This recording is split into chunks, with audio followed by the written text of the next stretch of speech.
साहित्य निधि में प्रस्तुत है निर्मल वर्मा जी की लिखी हुई कहानी परिंदे। अंधेरे गलियारे में चलते हुए लतिका ठिठक गई।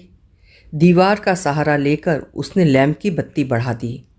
सीढ़ियों पर उसकी छाया एक बेडौल कटी फटी आकृति खींचने लगी। 7 नंबर कमरे से लड़कियों की बातचीत और हंसी ठहाकों का स्वर अभी तक आ रहा था। लतिका ने दरवाज़ा खटखटाया। शोर अचानक बंद हो गया। कौन है? लतिका चुप खड़ी रही। कमरे में कुछ देर तक खुसुर पुसुर होती रही। फिर दरवाजे की चटकनी के खुलने का स्वर आया। लतिका कमरे की देहरी से कुछ आगे बढ़ी। लैंप की झपकती लौ में लड़कियों के चेहरे सिनेमा के पर्दे पर क्लोजअप की भांति उभरने लगे। कमरे में अंधेरा क्यों कर रखा है? लतिका के स्वर में हल्की सी झिड़की का आभास था। लैंप में तेल ही खत्म हो गया मैडम। ये सुधा का कमरा था, इसलिए उसे ही उत्तर देना पड़ा। हॉस्टल में शायद वो सबसे अधिक लोकप्रिय थी, क्योंकि सदा छुट्टी के समय या रात को डिनर के बाद आसपास के कमरों में रहने वाली लड़कियों का जमघट उसी के कमरे में लग जाता था। देर तक गप शप हंसी मजाक चलता रहता। तेल के लिए करीमुद्दीन से क्यों नहीं कहा? कितनी बार कहा मैडम, लेकिन उसे याद रहे तब तो। कमरे में हंसी की फुहार एक कोने से दूसरे कोने तक फैल गई। लतिका के कमरे में आने से अनुशासन की जो घुटन घेर आई थी वो अचानक बह गई। करीमुद्दीन हॉस्टल का नौकर था। उसके आलस और काम में टाल मटोल करने के किस्से हॉस्टल की लड़कियों में पीढ़ी दर पीढ़ी चले आते थे। लतिका को हठात कुछ स्मरण हो आया। अंधेरे में लैंप घुमाते हुए उसने चारों ओर निगाहें दौड़ाई। कमरे में चारों ओर घेरा डालकर वे बैठी थीं, पास पास, एक दूसरे से सटकर। सबके चेहरे परिचित थे, किंतु लैंप के पीले मध्यम प्रकाश में मानो कुछ बदल गया था, जैसे वो उन्हें पहली बार देख रही थी। जूली, अब तक तुम इस ब्लॉक में क्या कर रही हो? जूली खिड़की के पास पलंग के सिरहाने पर बैठी थी। उसने चुपचाप आंखें नीची कर लीं। लैंप का प्रकाश चारों ओर से सिमट कर अब केवल उसके चेहरे पर गिर रहा था। नाइट रजिस्टर पर दस्तखत कर दिए? हाँ मैडम। फिर? लतिका का स्वर कड़ा हुआ आया। जूली सकुचाकर खिड़की के बाहर देखने लगी। जब से लतिका इस स्कूल में आई है उसने अनुभव किया है कि हॉस्टल के इस नियम का पालन डांट फटकार के बावजूद भी नहीं किया जाता। मैडम, कल से छुट्टियां शुरू हो जाएंगी, इसलिए आज रात हमने सबने मिलकर। और सुधा पूरी बात ना कहकर हेमंती की ओर देखते हुए मुस्कुराने लगी। हेमंती के गाने का प्रोग्राम है, आप भी कुछ देर बैठिए ना मैडम। लतिका खिसियानी सी हो आई। इस समय यहाँ आकर उसने इनके मज़े को किरकिरा कर दिया है। इस छोटे से हिल स्टेशन पर रहते आज उसे अरसा हो गया, लेकिन कब समय पतझड़ और गर्मियों का घेरा पार करके सर्दियों की छुट्टियों की गोद में सिमट जाता है उसे कभी याद नहीं रहता। चोरों की तरह चुपचाप वो देहरी से बाहर हो गई। उसके चेहरे का तनाव ढीला पड़ गया। वो मुस्कुराने लगी। मेरे संग स्नोफॉल देखने कोई नहीं ठहरेगा? मैडम, छुट्टियों में क्या आप घर नहीं जा रही हैं? सब लड़कियों की आंखें उस पर जम गईं। अभी कुछ पक्का नहीं है। I love the snowfall. Latika को लगा यही बात उसने पिछले साल भी कही थी, और शायद पिछले से पिछले साल भी। उसे लगा मानो लड़कियां उसे संदेह की दृष्टि से देख रही हैं, जैसे उन्होंने उसकी बात पर विश्वास नहीं किया। उसका सिर चकराने लगा, मानो बादलों का स्याह झुरमुट किसी अनजाने कोने से उठकर उसे अपने में समो लेगा। वो थोड़ा सा हंसी, फिर धीरे से सिर को झटक दिया। जूली, तुमसे कुछ काम है, अपने ब्लॉक में जाने से पहले मुझसे मिल लेना। Well, good night. लतिका ने अपने पीछे दरवाज़ा बंद कर दिया। Good night madam, good night, good night. गलियारे की सीढ़ियाँ न उतरकर लतिका रेलिंग के सहारे खड़ी हो गई। लैंप की बत्ती को नीचे घुमाकर कोने में रख दिया। बाहर धुंध की नीली तहें बहुत घनी हो चली थीं। लॉन पर लगे हुए चीड़ के पत्तों की सरसराहट हवा के झोंकों के संग कभी तेज कभी धीमी होकर भीतर बह आती थी। हवा में कुनकुनी सर्दी का आभास पाकर लतिका के मस्तिष्क में कल से आरंभ होने वाली छुट्टियों का ध्यान भटक आया। उसने आंखें मूंद ली। उसे लगा जैसे उसकी टांगें बांस की लकड़ियों की तरह उसके शरीर से बंधी हैं, जिनकी गांठें धीरे धीरे खुलती जा रही हैं। सिर की चकराहट अभी मिटी नहीं थी, मगर अब जैसे वो भीतर न होकर बाहर फैली धुंध का भाग बन गई थी। सीढ़ियों पर बातचीत का स्वर सुनकर लतिका जैसे सोते से जगी। शॉल को कंधों पर समेटकर उसने लैंप उठा लिया। डॉक्टर मुखर्जी मिस्टर ह्यूबर्ट के संग एक अंग्रेजी धुन गुनगुनाते हुए ऊपर आ रहे थे। सीढ़ियों पर अंधेरा था और ह्यूबर्ट को बार बार अपनी छड़ी से रास्ता टटोलना पड़ता था। लतिका ने 2-4 सीढ़ियाँ उतरकर लैंप नीचे झुका दिया। Good evening doctor. Good evening mister Hubert. Thank you miss Latika. Hubert के स्वर में कृतज्ञता का भाव था। सीढ़ियाँ चढ़ने से उनकी सांस तेज हो गई थी और वो दीवार से सटे हुए हाँफ रहे थे। लैंप के प्रकाश में उनके चेहरे का पीलापन तांबे के रंग जैसा हो आया था। यहाँ अकेली क्या कर रही हो मिस लतिका? डॉक्टर ने होंठों के भीतर से सीटी बजाई। चेकिंग करके लौट रही थी। आज इस समय ऊपर कैसे आना हुआ मिस्टर ह्यूबर्ट? ह्यूबर्ट ने मुस्कुराकर अपनी छड़ी डॉक्टर के कंधों से छुआ दी। इनसे पूछो, यही मुझे ज़बरदस्ती घसीट लाए हैं। मिस लतिका, हम आपको निमंत्रण देने आ रहे थे। आज रात मेरे कमरे में एक छोटा सा कंसर्ट होगा जिसमें मिस्टर ह्यूबर्ट शोपा और चोकोवस्की के कंपोजिशन बजाएंगे। फिर क्रीम कॉफ़ी पी जाएगी। उसके बाद यदि समय रहा तो पिछले साल हमने जो गुनाह किए हैं उन्हें सब मिलकर कन्फेस करेंगे। डॉक्टर मुखर्जी के चेहरे पर शरारत भरी मुस्कान खिल गई। डॉक्टर, मुझे माफ़ करें, मेरी तबीयत कुछ ठीक नहीं है। चलिए, ये ठीक रहा, फिर तो आप वैसे भी मेरे पास आती। डॉक्टर ने धीरे से लतिका के कंधे को पकड़कर अपने कमरे की ओर मोड़ दिया। डॉक्टर मुखर्जी का कमरा ब्लॉक के दूसरे सिरे पर टेरेस से जुड़ा हुआ था। वो आधे बर्मी थे, जिसके चिन्ह उनकी तनिक दबी हुई नाक और छोटी छोटी चंचल आँखों से लक्षित हो जाते थे। बर्मा पर जापानियों का आक्रमण होने पर वो यहाँ इस छोटे से पहाड़ी शहर में आ बसे थे। प्राइवेट प्रैक्टिस के अलावा वो कॉन्वेंट स्कूल में हाइजीन फिजियोलॉजी भी पढ़ाया करते थे, जिसके परिणाम स्वरूप स्कूल के हॉस्टल में ही उन्हें एक कमरा मुफ्त रहने के लिए दे दिया गया था। कुछ लोगों का कहना है कि बर्मा से आते हुए रास्ते में उनकी पत्नी की मृत्यु हो गई थी, किंतु इस संबंध में निश्चित रूप से कुछ नहीं कहा जा सकता, क्योंकि डॉक्टर स्वयं कभी अपनी पत्नी की चर्चा नहीं उठाते। बातों के दौरान डॉक्टर अक्सर कहा करते, मरने से पहले मैं एक दफ़ा बर्मा ज़रूर जाऊंगा, और तब एक क्षण के लिए उनकी आंखों में गीली सी नमी छा जाती। लतिका चाहने पर भी उनसे कुछ नहीं पूछ पाती। उसे लगता डॉक्टर नहीं चाहते कि कोई उनके अतीत के संबंध में प्रश्न पूछे, उनसे सहानुभूति प्रकट करे। दूसरे एक क्षण अपनी गंभीरता को दूर ठेलते हुए हंस पड़ते, एक सूखी बुझी हुई हंसी। होम सिकनेस ही एक ऐसी बीमारी है जिसका इलाज करना किसी डॉक्टर के वश की बात नहीं। टेरेस पर मेज कुर्सियां बिछा दी गईं। भीतर कमरे में परकोलेटर में कॉफ़ी का पानी चढ़ा दिया गया। सुना है अगले 2-3 वर्षों में यहाँ पर बिजली का इंतज़ाम हो जाएगा, डॉक्टर ने स्पिरिट लैंप जलाते हुए कहा। ये बात तो पिछले 10 सालों से सुनने में आ रही है। कहते हैं अंग्रेज़ों ने भी एक लंबी चौड़ी स्कीम बनाई थी, पता नहीं उसका क्या हुआ। ह्यूबर्ट ने कहा। वो आराम कुर्सी पर अधलेटा सा बाहर लॉन की तरफ देख रहा था। लतिका कमरे में से 2 मोमबत्तियां ले आई। मेज के दोनों सिरों पर टिकाकर उन्हें जला दिया गया। टेरेस का अंधेरा फीके पीले प्रकाश के दायरे के इर्द गिर्द सिमटने लगा।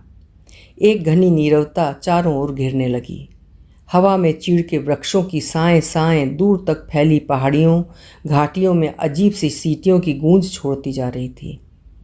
इस बार शायद बर्फ़ जल्दी गिरेगी। अभी से हवा में एक सर्द खुश्की सी महसूस होने लगी है। डॉक्टर का सिगार अंधेरे में लाल बिंदी सा चमक रहा था। पता नहीं मिस वुड को स्पेशल सर्विस का गोरख धंधा क्यों पसंद आता है। छुट्टियों में घर जाने से पहले क्या ये ज़रूरी है कि लड़कियां फादर एलमंड का सरमन सुने? ह्यूबर्ट ने कहा। पिछले 5 साल से मैं भी सुनता आ रहा हूँ, फादर एलमंड के सरमन में कहीं हेर फेर नहीं होता। डॉक्टर को फादर एलमंड एक आंख नहीं सुहाते थे। लतिका कुर्सी पर आके झुककर प्यालों में कॉफ़ी उड़ेलने लगी। हर साल स्कूल बंद होने के दिन यही 2 प्रोग्राम होते हैं, चैपल में स्पेशल सर्विस और उसके बाद दिन में पिकनिक। लतिका को याद आया पहला साल जब वो डॉक्टर के संग पिकनिक के बाद क्लब गई थी। डॉक्टर बार में बैठे थे। बॉल रूम कुमाऊं रेजिमेंट के अफसरों से भरा हुआ था। कुछ देर तक बिलियर्ड का खेल देखने के बाद जब वो वापस बार की ओर आ रहे थे तब उसने दाईं ओर क्लब की लाइब्रेरी में देखा। किंतु उसी समय डॉक्टर मुखर्जी पीछे से आ गए थे। मिस लतिका, ये मेजर गिरीश नेगी हैं। बिलियर्ड रूम से आते हुए हंसी ठहाकों के नीचे वो नाम दबसा गया था। वो किसी पुस्तक के बीच अंगुली रखकर लाइब्रेरी की खिड़की के बाहर देख रहा था। हेलो डॉक्टर, वो पीछे मुड़ा। तब उस क्षण न जाने क्यों लतिका का हाथ कांप गया और कॉफ़ी की कुछ गर्म बूंदें उसकी साड़ी पर छलक आईं। अंधेरे में किसी ने नहीं देखा कि लतिका के चेहरे पर एक उनीदा सा रीतापन घेराया है। हवा के झोंकों से मोमबत्तियों की लौ फड़कने लगी। छत से भी ऊंची काठ गोदाम जाने वाली सड़क पर यूपी रोडवेज की आखिरी बस डाक लेकर जा रही थी। बस की हेडलाइट्स में आसपास फैली हुई झाड़ियों की छायाएं टेरेस की दीवार पर सरकती हुई गायब होने लगीं। मिस लतिका, आप इस साल भी छुट्टियों में यहीं रहेंगी? डॉक्टर ने पूछा। डॉक्टर का प्रश्न हवा में टंगा रहा। उसी क्षण पियानो पर शोपा का नॉक्टर्न ह्यूबर्ट की उंगलियों के नीचे से फिसलता हुआ धीरे धीरे टेरेस के अंधेरे में घुलने लगा। जैसे जल पर कोमल स्वप्निल उर्मियां भंवरों का झिलमिलाता जाल बुनती हुई फैलती जा रही हैं, दूर दूर किनारों तक। लतिका को लगा जैसे कहीं बहुत दूर बर्फ की चोटियों से परिंदों के झुंड नीचे अनजान देशों की ओर उड़े जा रहे हैं। इन दोनों अक्सर उसने अपने कमरे की खिड़की से उन्हें देखा है। धागे में बंधे चमकीले लट्टुओं की तरह वे एक लंबी टेढ़ी मेढ़ी कतार में उड़े चले जाते हैं, पहाड़ों की सुनसान नीरवता से परे उन विचित्र शहरों की ओर जहाँ शायद वो कभी नहीं जाएगी। लतिका आर्म चेयर पर झुकती हुई ऊँघने लगी। डॉक्टर मुखर्जी का सिगार अंधेरे में चुपचाप जल रहा था। डॉक्टर को आश्चर्य हुआ कि लतिका न जाने क्या सोच रही है। लतिका सोच रही थी क्या वो बूढ़ी होती जा रही है। उसके सामने स्कूल के प्रिंसिपल मिस वुड का चेहरा घूम गया। पोपला मुंह, आंखों के नीचे झूलती हुई मांस की थैलियाँ, जरा जरा सी बात पर चिढ़ जाना, कर्कश आवाज़ में चीखना, सब उसे ओल्ड मेड कहकर पुकारते हैं। कुछ वर्षों बाद वो भी हूबहू वैसी ही बन जाएगी। लतिका के समूचे शरीर में झुरझुरी सी दौड़ गई, मानो अनजाने में उसने किसी गलीज वस्तु को छू लिया हो। उसे याद आया कुछ महीने पहले अचानक उसे ह्यूबर्ट का प्रेम पत्र मिला था। भावुक याचना से भरा हुआ पत्र जिसमें उसने न जाने क्या कुछ लिखा था जो उसकी समझ में कभी नहीं आया। उसे ह्यूबर्ट की इस बचकाना हरकत पर हंसी आई थी, किंतु भीतर ही भीतर उसे प्रसन्नता भी हुई थी। उसकी उम्र अभी बीती नहीं है, अब भी वो दूसरों को अपनी ओर आकर्षित कर सकती है। ह्यूबर्ट का पत्र पढ़कर उसे क्रोध नहीं आया, आई थी केवल ममता। वो चाहती तो उसकी गलतफहमी को दूर करने में देर न लगाती, किंतु कोई शक्ति उसे रोके रहती है। उसके कारण अपने पर विश्वास रहता है। अपने सुख का भ्रम मानो ह्यूबर्ट की गलतफहमी से जुड़ा हुआ है। ह्यूबर्ट ही क्यों, वो क्या किसी को भी चाह सकेगी उस अनुभूति के संग जो अब नहीं रही, जो छाया सी उस पर मंडराती रहती है, न स्वयं मिटती है न उसे मुक्ति दे पाती है। उसे लगा जैसे बादलों का झुरमुट फिर उसके मस्तिष्क पर धीरे धीरे छाने लगा है। उसकी टांगें फिर निर्जीव शिथिल सी हो गई हैं। वो झटके से उठ खड़ी हुई। डॉक्टर, मुझे माफ़ करना, मुझे बहुत थकान सी लग रही है। बिना वाक्य पूरा किए हुए लतिका चली गई। कुछ देर तक टेरेस पर निस्तब्धता छाई रही। मोमबत्तियाँ बुझने लगी थीं। डॉक्टर मुखर्जी ने सिगार का नया कश लिया। सब लड़कियाँ एक जैसी ही होती हैं, बेवकूफ़ और सेंटिमेंटल। ह्यूबर्ट की उंगलियों का दबाव पियानो पर ढीला पड़ता गया। अंतिम सुरों की झिझकी सी गूंज कुछ क्षण तक हवा में तिरती रही।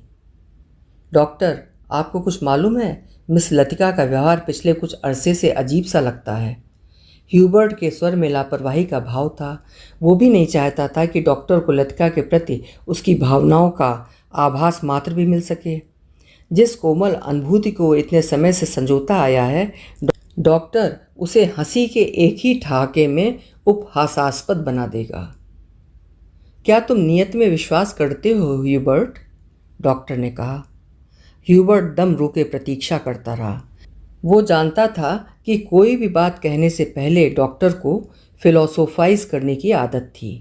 डॉक्टर टेरेस के जंगले से सटकर खड़े हो गए। फीकी सी चांदनी में चीड़ के पेड़ों की छायाएं लॉन पर गिर रही थीं। कभी कभी कोई जुगनू अंधेरे में हरा प्रकाश छिड़कता हुआ हवा में गायब हो जाता था। मैं कभी कभी सोचता हूँ इंसान जिंदा किस लिए रहता है? क्या उसे कोई और बेहतर काम करने को नहीं मिला? हजारों मील अपने मुल्क से दूर मैं यहाँ पड़ा हूँ। यहाँ कौन जानता है मुझे? यहीं शायद मर भी जाऊँ। ह्यूबर्ट, क्या तुमने कभी महसूस किया है कि एक अजनबी की हैसियत से पराई ज़मीन पर मर जाना काफ़ी खौफनाक बात है? ह्यूबर्ट विस्मित सा डॉक्टर की ओर देखने लगा। उसने पहली बार डॉक्टर मुखर्जी के इस पहलू को देखा था। अपने संबंध में वो अक्सर चुप रहते थे। कोई पीछे नहीं है, ये बात मुझ में एक अजीब किस्म की बेफिक्री पैदा कर देती है। लेकिन कुछ लोगों की मौत अंत तक पहेली बनी रहती है। शायद वे जिंदगी से बहुत उम्मीद लगाते थे। उसे ट्रेजिक भी नहीं कहा जा सकता, क्योंकि आखिरी दम तक उन्हें मरने का एहसास नहीं होता।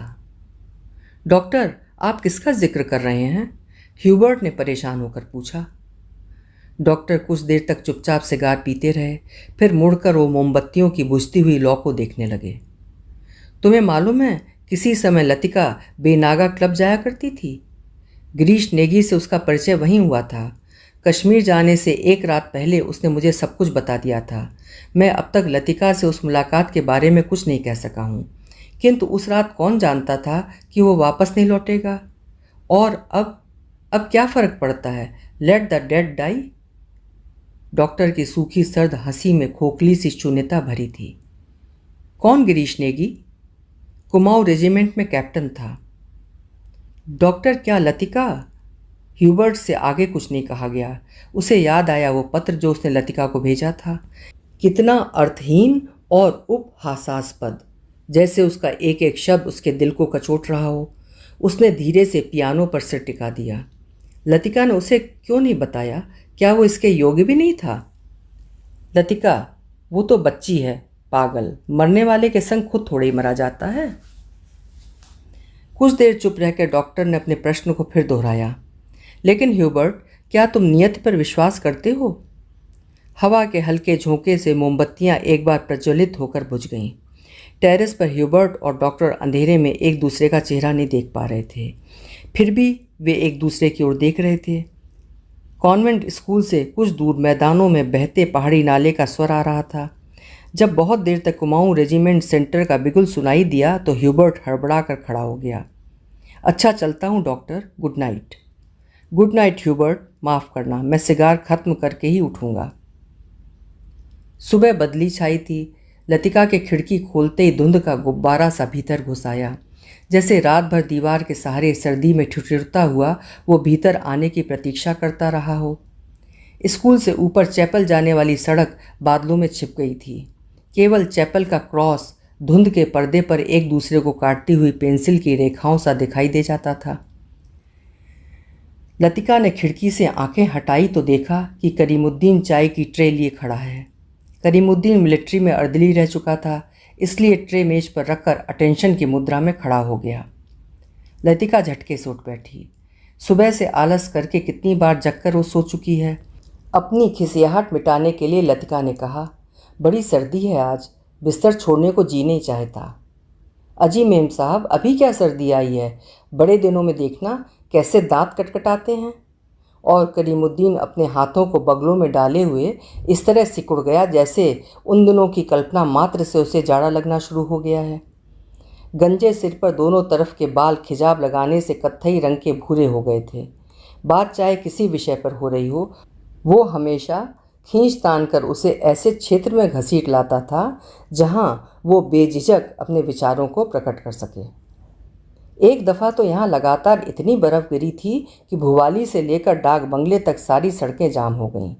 इतनी बर्फ़ थी मेम साहब कि पेड़ों की टहनियों तक सिकुड़ कर तनों से लिपट गई थीं, बिल्कुल ऐसे। और करीमुद्दीन नीचे झुककर मुर्गा सा बन गया। कब की बात है? लतिका ने पूछा। अब ये तो जोड़ हिसाब करके ही पता चलेगा मेम साहब, लेकिन इतना याद है कि उस वक्त अंग्रेज़ बहादुर यहीं थे। कंटोनमेंट की इमारत पर कौमी झंडा नहीं लगा था। बड़े जबर थे ये अंग्रेज़। 2 घंटों में सारी सड़कें साफ़ करवा दी। उन दिनों एक सीटी बजाते ही 50 घोड़े वाले जमा हो जाते थे। अब तो सारे शेड खाली पड़े हैं। वे लोग अपनी खिदमत भी करवाना जानते थे। अब तो सब उजाड़ हो गया है। करीमुद्दीन उदास भाव से बाहर देखने लगा। आज ये पहली बार नहीं है जब लतिका करीमुद्दीन से उन दिनों की बातें सुन रही थी जब अंग्रेज बहादुर ने इस स्थान को स्वर्ग बना रखा था। आप छुट्टियों में इस साल भी यहीं रहेंगी मेम साहब? दिखता तो कुछ ऐसा ही है करीमुद्दीन, तुम्हें फिर तंग होना पड़ेगा। क्या कहती हैं मेम साहब, आपके रहने से हमारा भी मन लग जाता है, वरना छुट्टियों में तो यहाँ कुत्ते लौटते हैं। तुम आज जरा मिस्त्री से कह देना कि इस कमरे की छत की मरम्मत कर जाए। पिछले साल बर्फ़ का पानी दरारों से टपकता रहता था। लतिका को याद आया कि पिछली सर्दियों में जब कभी बर्फ़ गिरती थी तो उसे पानी से बचने के लिए रात भर कमरे के कोने में सिमट कर सोना पड़ता था। करीमुद्दीन चाय की ट्रे उठाता हुआ बोला, ह्यूबर्ट साहब तो शायद कल ही चले जाएं। कल रात उनकी तबीयत फिर खराब हो गई। आधी रात के वक्त मुझे जगाने आए थे, कहते थे छाती में तकलीफ़ है। उन्हें ये मौसम रास नहीं आता। कह रहे थे लड़कियों की बस में वो भी कल ही चले जाएंगे। करीमुद्दीन दरवाज़ा बंद करके चला गया। लतिका की इच्छा हुई कि वो ह्यूबर्ट के कमरे में जाकर उसकी तबीयत की पूछताछ कराए, किंतु फिर न जाने क्यों स्लीपर पैरों में टंगे रहे और वो खिड़की के बाहर बादलों को उड़ता हुआ देखती रही। ह्यूबर्ट का चेहरा जब उसे देखकर सहमा सा दयनीय हो जाता है तब उसे लगता है कि वो अपनी मूक निरीह याचना में उसे कोस रहा है। न वो उसकी गलतफहमी को दूर करने का प्रयत्न कर पाती है, न उसे अपनी व्यवस्था की सफाई देने का साहस होता है। उसे लगता है कि इस जाल से बाहर निकलने के लिए वो धागे के जिस सिरे को पकड़ती है वो खुद एक गांठ बनकर रह जाता है। बाहर बूंदाबांदी होने लगी थी। कमरे की टीन की छत खटखट बोलने लगी। लतिका पलंग से उठ खड़ी हुई, बिस्तर को तहा कर बिछाया, फिर पैरों में स्लीपरों को घसीटते हुए वो बड़े आईने तक आई और उसके सामने स्टूल पर बैठकर बालों को खोलने लगी। किंतु कुछ देर तक कंघी बालों में उलझी रही और वो गुमसुम सी शीशे में अपना चेहरा ताकती रही। करीमुद्दीन को ये कहना याद ही नहीं रहा कि धीरे धीरे आग जलाने की लकड़ियाँ जमा कर ले। इन दिनों सस्ते दामों पर सूखी लकड़ियाँ मिल जाती हैं। पिछले साल तो कमरा धुएं से भर जाता था, जिसके कारण कपकपाते जाड़े में भी उसे खिड़की खोलकर ही सोना पड़ता था। आईने में लतिका ने अपना चेहरा देखा। वो मुस्कुरा रही थी। पिछले साल अपने कमरे की सीलन और ठंड से बचने के लिए कभी कभी वो मिस वुड के खाली कमरे में चोरी चुपके सोने चली जाया करती थी। मिस वुड का कमरा बिना आग की तपन के भी गर्म रहता था। उसके गदीले सोफे पर लेटते ही आंखें लग जाती थीं। कमरा छुट्टियों में खाली पड़ा रहता है, किंतु मिस वुड से इतना नहीं होता कि 2 महीनों के लिए उसके हवाले ही कर जाएं। हर साल कमरे में ताला ठोंक जाती हैं। वो तो पिछले साल गुसलखाने में भीतर की सांकल देना भूल गई थीं, जिसे लतिका चोर दरवाजे के रूप में इस्तेमाल करती रही थी। पहले साल अकेले में उसे बड़ा डर लगता था। छुट्टियों में सारे स्कूल और हॉस्टल के कमरे साए साए करने लगते हैं। डर के मारे उसे जब कभी नींद नहीं आती थी तब वो करीमुद्दीन को देर रात तक बातों में उलझाए रखती। बातों में जब खोई सी वो सो जाती तब करीमुद्दीन चुपचाप लैंप बुझाकर चला जाता। कभी कभी बीमारी का बहाना करके वो डॉक्टर को बुलवा भेजती थी और बाद में बहुत जिद करके दूसरे कमरे में उनका बिस्तर लगवा देती। लतिका ने कंघे से बालों का गुच्छा निकाला और उसे बाहर फेंकने के लिए वो खिड़की के पास आ खड़ी हुई। बाहर छत की ढलान से बारिश के जल की मोटी सी धार बराबर लॉन पर गिर रही थी। मेघाच्छन्न आकाश में सरकते हुए बादलों के पीछे पहाड़ियों के झुंड कभी उभर आते थे, कभी छिप जाते थे, मानो चलती हुई ट्रेन से कोई उन्हें देख रहा हो। लतिका ने खिड़की से सिर बाहर निकाल लिया। हवा के झोंके से उसकी आंखें झप गईं। उसे जितने काम याद आते हैं उतना ही आलस घना होता जाता है। बस की सीटें रिजर्व करवाने के लिए चपरासी को रुपए देने हैं। जो सामान हॉस्टल की लड़कियां पीछे छोड़े जा रही हैं उसे गोदाम में रखवाना होगा। कभी कभी तो छोटी क्लास की लड़कियों को पैकिंग करवाने के काम में भी उसे हाथ बटाना पड़ता था। वो इन कामों से ऊबती नहीं। धीरे धीरे सब निपटते जाते हैं। कोई गलती इधर उधर रह जाती है सो बाद में सुधर जाती है। हर काम में किचकिच रहती है, परेशानी और दिक्कत महसूस होती है, किंतु देर सबेर इससे छुटकारा मिल ही जाता है। किंतु जब लड़कियों की आखिरी बस चली जाती है तब मन उचाट सा हो जाता है। खाली कॉरिडोर में घूमती हुई वो कभी इस कमरे में जाती है, कभी उसमें। वो नहीं जान पाती कि अपने से क्या करे। दिल कहीं भी टिक नहीं पाता, हमेशा भटका भटका सा रहता है। इस सब के बावजूद जब कोई सहज भाव से उससे पूछ बैठता है, मिस लतिका, छुट्टियों में आप घर नहीं जा रही हैं? तब तब वो क्या कहे? Ding dong ding, special service के लिए स्कूल चैपल के घंटे बजने लगे थे। लतिका ने अपना सिर खिड़की के भीतर कर लिया। उसने झटपट साड़ी उतारी और पेटीकोट में कंधे पर तौलिया डाले गुसलखाने में घुस गई। Left right left left. Cantonment जाने वाली पक्की सड़क पर 4-4 की पंक्ति में कुमाऊं रेजिमेंट के सिपाहियों की एक टुकड़ी मार्च कर रही थी। फौजी बूटों की भारी खुरदुरी आवाज़ें स्कूल चैपल की दीवारों से टकराकर भीतर प्रेयर हॉल में गूंज रही थीं। Blessed are the meek, father एलमंड एक एक शब्द चबाते हुए खखारते स्वर में सरमन ऑन द माउंट पढ़ रहे थे।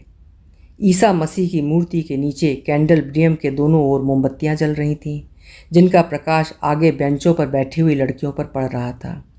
पिछली लाइनों के बेंच अंधेरे में डूबे हुए थे, जहां लड़कियां प्रार्थना की मुद्रा में बैठी हुई सिर झुकाए एक दूसरे से खुसुर पुसुर कर रही थीं। मिस वुड स्कूल सीजन के सफलतापूर्वक समाप्त हो जाने पर विद्यार्थियों और स्टाफ सदस्यों को बधाई का भाषण दे चुकी थीं और अब फादर के पीछे बैठी हुई अपने में ही कुछ बुड़बुड़ा रही थीं, मानो धीरे धीरे फादर को प्रॉम्प्ट कर रही हों। आमीन। फादर एलमंड ने बाइबल मेज पर रख दी और प्रेयर बुक उठा ली। हॉल की खामोशी क्षण भर के लिए टूट गई। लड़कियों ने खड़े होते हुए जानबूझकर बेंचों को पीछे ढकेला। बेंच फर्श पर रगड़ खाकर सीटी बजाते हुए पीछे खिसक गए। हॉल के कोने से हंसी फूट पड़ी। मिस वुड का चेहरा तन गया, माथे पर भ्रकटियाँ चढ़ गईं। फिर अचानक निस्तब्धता छा गई।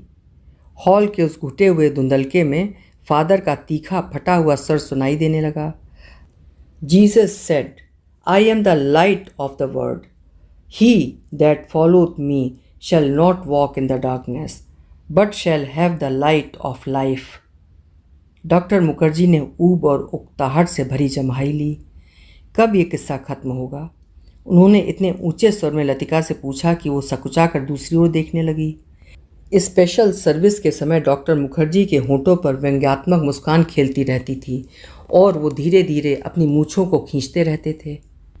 फादर एलमंड की वेशभूषा को देखकर लतिका के दिल में गुदगुदी सी दौड़ गई।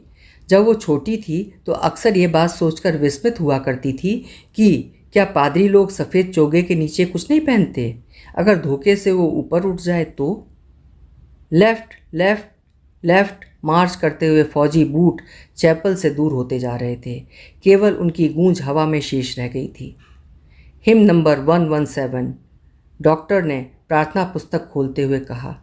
हॉल में प्रत्येक लड़की ने डेस्क पर रखी हुई हिम बुक खोल ली। पन्नों के उलटने की खड़खड़ाहट फिसलती हुई एक सिरे से दूसरे सिरे तक फैल गई। आगे के बेंच से उठकर ह्यूबर्ट पियानो के सामने स्टूल पर बैठ गया। संगीत शिक्षक होने के कारण हर साल स्पेशल सर्विस के अवसर पर उसे कॉयर के संग पियानो बजाना पड़ता था। ह्यूबर्ट ने अपने रुमाल से नाक साफ की। अपनी घबराहट छिपाने के लिए ह्यूबर्ट हमेशा ऐसे ही किया करता था। कनखियों से हॉल की ओर देखते हुए उसने अपने कांपते हाथों से हिम बुक खोली। Lead kindly light. पियानो के सुर दबे, झिझकते से मिलने लगे। घने बालों से ढकी ह्यूबर्ट की लंबी पतली उंगलियां खुलने सिमटने लगीं। कॉयर में गाने वाली लड़कियों के स्वर एक दूसरे से गुथकर कोमल स्निग्ध लहरों में बिंध गए। लतिका को लगा उसका जूड़ा ढीला पड़ गया है, मानो गर्दन के नीचे झूल रहा है। मिस वुड की आंख बचाकर लतिका ने चुपचाप बालों में लगे क्लिपों को कसकर खींच दिया। बड़ा झक्की आदमी है। सुबह मैंने ह्यूबर्ट को यहाँ आने से मना किया था, फिर भी चला आया, डॉक्टर ने कहा। लतिका को करीमुद्दीन की बात याद हो आई। रात भर ह्यूबर्ट को खांसी का दौरा पड़ा था, कल जाने के लिए कह रहे थे। लतिका ने सिर टेढ़ा करके ह्यूबर्ट के चेहरे की एक झलक पाने की विफल चेष्टा की। इतनी पीछे से कुछ भी देख पाना असंभव था। पियानो पर झुके हुए ह्यूबर्ट का केवल सिर दिखाई देता था। Lead kindly light. संगीत के सुर मानो एक ऊंची पहाड़ी पर चढ़कर हाफती हुई सांसों को आकाश की अबाध शून्यता में घेरते हुए नीचे उतर रहे हैं। बारिश की मुलायम धूप चैपल के लंबे चौकोर शीशों पर झिलमिला रही है, जिसकी एक महीन चमकीली रेखा ईसा मसीह की प्रतिमा पर तिरछी होकर गिर रही है। मोमबत्तियों का धुआं धूप में नीली सी लकीर खींचता हुआ हवा में तिरने लगा है। पियानो के क्षणिक पॉज में लतिका को पत्तों का परिचित मरमर कहीं दूर अनजानी दिशा से आता हुआ सुनाई दे जाता है। एक क्षण के लिए उसे भ्रम हुआ कि चैपल का फीका सा प्रकाश उस छोटे से प्रेयर हॉल के चारों कोनों में सिमटता हुआ उसके आसपास घिराया है, मानो कोई उसकी आंखों पर पट्टी बांधकर यहाँ तक ले आया हो और अचानक उसकी आंखें खोल दी हों। उसे लगा जैसे मोमबत्तियों के धूमिल आलोक में कुछ भी ठोस वास्तविक न रहा हो। चैपल की छत, दीवारें, डेस्क पर रखा हुआ डॉक्टर का सुघड़ सुडौल हाथ और पियानो के सुर अतीत की धुंध को भेदते हुए स्वयं उस धुंध का भाग बनते जा रहे हैं। एक पगली सी स्मृति, एक उद्भ्रांत भावना, चैपल के शीशों के परे पहाड़ी सूखी हवा में झुकी हुई वीपिंग विलोज की कांपती टहनियाँ, पैरों तले चीड़ के पत्तों की धीमी सी चिर परिचित खड़खड़। वहीं पर गिरीश एक हाथ में मिलिट्री का खाकी हैट लिए खड़ा है, चौड़े उठे हुए सबल कंधे। अपना सिर वहाँ टिका दो तो जैसे सिमट कर खो जाएगा। चार्ल्स बोअर, ये नाम उसने रखा था। वो झेप कर हंसने लगता। तुम्हें आर्मी में किसने चुन लिया? मेजर बन गए हो, लेकिन लड़कियों से भी गए बीते हो। जरा जरा सी बात पर चेहरा लाल हो जाता है। ये सब वो कहती नहीं, सिर्फ सोचती भरती। सोचा था कभी कहूँगी, वो कभी कभी नहीं आया। बुरुज का लाल फूल लाए हो? ना, झूठे। खाकी कमीज की जिस जेब पर बैज चिपके थे उसी में से मुसा हुआ बुरुज का फूल निकल आया। छी, सारा मुरझा गया।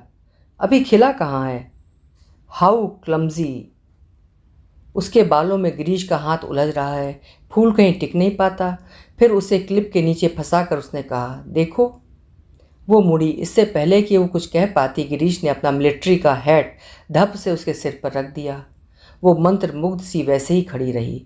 उसके सिर पर गिरीश का हैट है, माथे पर छोटी सी बिंदी है, बिंदी पर उड़ते हुए बाल हैं। गिरीश ने उस बिंदी को अपने होठों से छुआ है। उसने उसके नंगे सिर को अपने दोनों हाथों में समेट लिया है।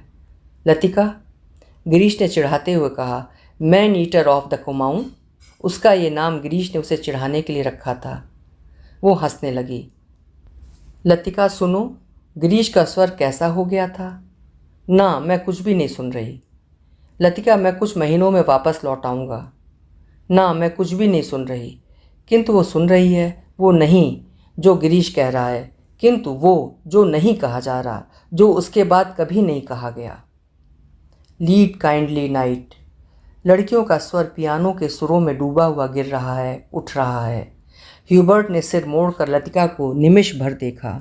आंखें मूंदे ध्यान मग्न प्रस्तर मूर्त सी वो स्थिर निश्चय खड़ी थी। क्या ये भाव उसके लिए है? क्या लतिका ने ऐसे क्षणों में उसे अपना साथी बनाया है? ह्यूबर्ट ने एक गहरी सांस ली और उस सांस में ढेर सी थकान उमड़ आई। देखो, मिस वुड कुर्सी पर बैठी बैठी सो रही हैं। डॉक्टर होठों में ही फुसफुसाया। ये डॉक्टर का पुराना मजाक था कि मिस वुड प्रार्थना करने के बहाने आंखें मूंदे हुए नींद की झपकियां लिया करती हैं। फादर एलमंड ने कुर्सी पर फैले अपने गाउन को समेट लिया और प्रेयर बुक बंद करके मिस वुड के कानों में कुछ कहा। पियानो का स्वर क्रमशः मंद पड़ने लगा। ह्यूबर्ट की उंगलियां ढीली पड़ने लगीं। सर्विस समाप्त होने से पूर्व मिस वुड ने ऑर्डर पढ़कर सुनाया। बारिश होने की आशंका से आज के कार्यक्रम में कुछ आवश्यक परिवर्तन करने पड़े थे। पिकनिक के लिए झूला देवी के मंदिर जाना संभव नहीं हो सकेगा, इसलिए स्कूल से कुछ दूर मीडोज़ में ही सब लड़कियां नाश्ते के बाद जमा होंगी। सब लड़कियों को दोपहर का लंच हॉस्टल किचन से ही ले जाना होगा। केवल शाम की चाय मीडोज़ में बनेगी। पहाड़ों की बारिश का क्या भरोसा? कुछ देर पहले धुआंधार बादल गरज रहे थे। सारा शहर पानी में भीगा ठिठुर रहा था। अब धूप में नहाता नीला आकाश धुंध की ओट से बाहर निकलता हुआ फैल रहा था। लतिका ने चैपल से बाहर आते हुए देखा कि वीपिंग विलोज की भीगी शाखाओं से धूप में चमकती हुई बारिश की बूंदें टपक रही थीं। लड़कियां चैपल से बाहर निकलकर छोटे छोटे गुट बनाकर कॉरिडोर में जमा हो गई हैं। नाश्ते के लिए अभी पौना घंटा बाकी था और उनमें से अभी कोई भी लड़की हॉस्टल जाने के लिए इच्छुक नहीं थी। छुट्टियां अभी शुरू नहीं हुई थीं, किंतु शायद इसीलिए वे इन चंद बचे खुचे क्षणों में अनुशासन के घेरे के भीतर भी मुक्त होने का भरपूर आनंद उठा लेना चाहती थीं। मिस वुड को लड़कियों का ये गुल कपाड़ा अखरा, किंतु फादर एलमंड के सामने वो उन्हें डांट फटकार नहीं सकी। अपनी जल्लाहट दबाकर वो मुस्कुराते हुए बोली, कल सब चली जाएंगी, सारा स्कूल वीरान हो जाएगा। फादर एलमंड का लंबा ओजपूर्ण चेहरा चैपल की घुटी हुई गरमाई से लाल हो उठा। कॉरिडोर के जंगले पर अपनी छड़ी लटका कर वो बोले, छुट्टियों में पीछे हॉस्टल में कौन रहेगा? पिछले 2-3 साल से मिस लतिका ही रहती हैं। और डॉक्टर मुखर्जी? फादर का ऊपरी होंठ तनिक खिंचाया। डॉक्टर तो सर्दी गर्मी यहीं रहते हैं। मिस वुड ने विस्मय से फादर की ओर देखा। वो समझ नहीं सकी कि फादर ने डॉक्टर का प्रसंग क्यों छेड़ दिया है। डॉक्टर मुखर्जी छुट्टियों में कहीं नहीं जाते? 2 महीने की छुट्टियों में बर्मा जाना काफ़ी मुश्किल है फादर। मिस वुड हंसने लगीं। किंतु फादर एलमंड ने मिस वुड की हंसी में योग नहीं दिया। उनके चेहरे पर तनाव की रेखाएं खिंची रहीं। मिस वुड, पता नहीं आप क्या सोचती हैं, मुझे तो मिस लतिका का हॉस्टल में अकेले रहना कुछ समझ में नहीं आता। लेकिन फादर, मिस वुड ने कहा, यह तो कॉन्वेंट स्कूल का नियम है कि कोई भी टीचर छुट्टियों में अपने खर्चे पर हॉस्टल में रह सकती है। मैं फ़िलहाल स्कूल के नियमों की बात नहीं कर रहा। मिस लतिका डॉक्टर के संग यहाँ अकेली ही रह जाएंगी। और सच पूछिए मिस वुड, डॉक्टर के बारे में मेरी राय कुछ बहुत अच्छी नहीं है। फादर, आप कैसी बात कर रहे हैं? मिस लतिका बच्ची थोड़ी ही है। मिस वुड को ऐसी आशा नहीं थी कि फादर एलमंड अपने दिल में ऐसी दकियानूसी भावना को स्थान देंगे। फादर एलमंड कुछ हतप्रभ से हो गए। बात पलटते हुए बोले, मिस वुड, मेरा मतलब ये नहीं था। आप तो जानती हैं, मिस लतिका और उस मिलिट्री ऑफिसर को लेकर एक अच्छा खासा स्कैंडल बन गया था। स्कूल की बदनामी होने में क्या देर लगती है? वो बेचारा तो अब नहीं रहा। मैं उसे जानती थी फादर। ईश्वर इसकी आत्मा को शांति दे। मिस वुड ने धीरे से अपनी दोनों बाहों से क्रॉस किया। फादर एलमंड को मिस वुड की मूर्खता पर इतना अधिक क्षोभ हुआ कि उनसे आगे कुछ और नहीं बोला गया। डॉक्टर मुखर्जी से उनकी कभी नहीं पटती थी, इसलिए मिस वुड की आंखों में वो डॉक्टर को नीचा दिखाना चाहते थे। किंतु मिस वुड लतिका का रोना ले बैठी। आगे बात बढ़ाना व्यर्थ था। उन्होंने छड़ी को जंगले से उठाया और ऊपर साफ धुले आकाश की ओर देखते हुए बोले, प्रोग्राम आपने यूं ही बदला मिस वुड, अब क्या बारिश होगी? ह्यूबर्ट जब चैपल से बाहर निकला तो उसकी आंखें चकाचौंध सी हो गईं। उसे लगा जैसे किसी ने अचानक ढेर सी चमकीली उबलती हुई रोशनी मुट्ठी में भरकर उसकी आंखों में झोंक दी हो। पियानो के संगीत के सुर रुई के छुई हुई रेशों की भांति अब तक उससे मस्तिष्क की थकी मांदी नसों पर फड़फड़ा रहे थे। वो काफ़ी थक गया था। पियानो बजाने से उसके फेफड़ों पर हमेशा भारी दबाव पड़ता था। दिल की धड़कन तेज हो जाती थी। उसे लगता था कि संगीत के एक नोट को दूसरे नोट में उतारने के प्रयत्न में वो एक अंधेरी खाई पार कर रहा है। आज चैपल में मैंने जो महसूस किया वो कितना रहस्यमय, कितना विचित्र था, ह्यूबर्ट ने सोचा। मुझे लगा पियानो का हर नोट चिरंतन खामोशी की अंधेरी खो से निकलकर बाहर फैली नीली धुंध को काटता तराशता हुआ एक भूला सा अर्थ खींच लाता है। गिरता हुआ हर पॉज एक छोटी सी मौत है, मानो घने छायादार वृक्षों की कांपती छायाओं में कोई पगडंडी गुम हो गई हो। एक छोटी सी मौत जो आने वाले सुरों को अपनी बची खुची गूंजों की सांसें समर्पित कर जाती हैं, जो मर जाती है किंतु मिट नहीं पाती, मिटती नहीं, इसीलिए मरकर भी जीवित रहती है, दूसरे सुरों में लय हो जाती है। डॉक्टर, क्या मृत्यु ऐसे ही आती है? अगर मैं डॉक्टर से पूछूं तो वो हंसकर टाल देंगे। मुझे लगता है वो पिछले कुछ दिनों से कोई बात छिपा रहे हैं। उनकी हंसी में जो सहानुभूति का भाव होता है वो मुझे अच्छा नहीं लगता। आज उन्होंने मुझे स्पेशल सर्विस में आने से रोका था। कारण पूछने पर वो चुप रहे थे। कौन सी ऐसी बात है जिसे मुझे कहने में डॉक्टर कतराते हैं? शायद मैं शक्की मिजाज का होता जा रहा हूँ, और बात कुछ भी नहीं है। ह्यूबर्ट ने देखा, लड़कियों की कतार स्कूल के हॉस्टल जाने वाली सड़क पर नीचे उतरती जा रही है। उजली धूप में उनके रंग बिरंगे रिबन, हल्के आसमानी रंग के फ्रॉक और सफ़ेद पेटियां चमक रही हैं। सीनियर कैम्ब्रिज की कुछ लड़कियों ने चैपल की वाटिका से गुलाब के फूल तोड़कर अपने बालों में लगा लिए हैं। कैंटोनमेंट के 3-4 सिपाही लड़कियों को देखते हुए अश्लील मजाक करते हुए हंस रहे हैं और कभी कभी किसी लड़की की ओर जरा सा झुककर सीटी बजाने लगते हैं। Hello mister Hubert. ह्यूबर्ट ने चौंक कर पीछे देखा। लतिका एक मोटा सा रजिस्टर बगल में दबाए खड़ी थी। आप अभी यहीं हैं? ह्यूबर्ट की दृष्टि लतिका पर टिकी रही। वो क्रीम रंग की पूरी बाँह की ऊनी जैकेट पहने हुए थी। कुमाऊनी लड़कियों की तरह लतिका का चेहरा गोल था। धूप की तपन से पका गेहुआ रंग कहीं कहीं हल्का सा गुलाबी हो आया था, मानो बहुत धोने पर भी गुलाब के कुछ धब्बे इधर उधर बिखरे रह गए हों। उन लड़कियों के नाम नोट करने थे जो कल जा रही हैं, सो पीछे रुकना पड़ा। आप भी तो कल जा रहे हैं मिस्टर ह्यूबर्ट? अभी तक तो यही इरादा है। यहाँ रुककर भी क्या करूँगा? आप स्कूल की ओर जा रही हैं? चलिए। पक्की सड़क पर लड़कियों की भीड़ जमा थी, इसलिए वे दोनों पोलो ग्राउंड का चक्कर काटते हुए पगडंडी से नीचे उतरने लगे। हवा तेज हो चुकी थी। चीड़ के पत्ते हर झोंके के संग टूट टूट कर पगडंडी पर ढेर लगाते जाते थे। ह्यूबर्ट रास्ता बनाने के लिए अपनी छड़ी से उन्हें बुहार कर दोनों ओर बिखेर देता था। लतिका पीछे खड़ी हुई देखती रहती थी। अल्मोड़ा की ओर से आते हुए छोटे छोटे बादल रेशमी रुमालों से उड़ते हुए सूरज के मुंह पर लिपटे से जाते थे, फिर हवा में आगे बह निकलते थे। इस खेल में धूप कभी मंद फीकी सी पड़ जाती थी, कभी अपना उजला आंचल खोलकर समूचे पहाड़ी शहर को अपने में समेट लेती थी। लतिका तनिक आगे निकल गई। ह्यूबर्ट की सांस चढ़ गई थी और वो धीरे धीरे हाँफता हुआ पीछे आ रहा था। जब वे पोलो ग्राउंड के पवेलियन को छोड़कर सिमेट्री के दाईं ओर मुड़े तो लतिका ह्यूबर्ट की प्रतीक्षा करने के लिए खड़ी हो गई। उसे याद आया, छुट्टियों के दिनों में जब कभी कमरे में अकेले बैठे बैठे उसका मन ऊब जाता था तो वो अक्सर टहलते हुए सिमेट्री तक चली जाती थी। उससे सटी पहाड़ी पर चढ़कर वो बर्फ़ में ढके देवदार वृक्षों को देखा करती थी, जिनकी झुकी हुई शाखाओं में रुई के गोलों सी बर्फ़ नीचे गिरा करती थी। नीचे बाजार जाने वाली सड़क पर बच्चे स्लेज पर फिसला करते थे। वो खड़ी खड़ी बर्फ़ में छिपी हुई उस सड़क का अनुमान लगाया करती थी जो फादर एलमंड के घर से गुजरती हुई मिलिट्री अस्पताल और डाकघर से होकर चर्च की सीढ़ियों तक जाकर गुम हो जाती थी। जो मनोरंजन एक दुर्गम पहेली को सुलझाने में होता है, वही लतिका को बर्फ़ में खोए रास्तों को खोज निकालने में होता था।